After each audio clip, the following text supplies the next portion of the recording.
बोल कुछ, बोलो कुछ। ओ हेलो गाइस, हम आए हैं बाताबारी और यहाँ पर देख रहे हो बड़े बड़े साल गाछ। হিরেন দাস প্লিজ সে সামথিং। আমরা এখন এসেছি বাতাবাড়ি। বাতাবাড়ির বিখ্যাত শালবাগান, শালবাগানের পরিবেশ বিখ্যাত, সৌরভের মন বড়, সৌরভের পরিবেশ বড়।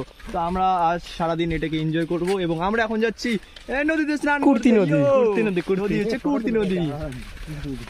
আর এই ডিএসএলআর নিয়ে সৌরভ তাদের বাড়িতে আমরা এসেছি।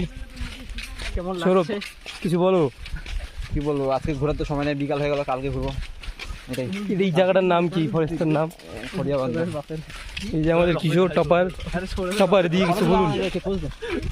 হে channel, welcome to my guys. এই যে আমাদের দেবব্রত। ফটো তুলে আমাদের যে দেবব্রত এক্সামের টেনশনে পাগল হয়ে যাচ্ছে আস্তে আস্তে। টেনশনে কেন পাগল আমরা? বলো কিছু দেবব্রত। 15 দিন পর এক্সাম, 2 দিন ঘুরবো। কি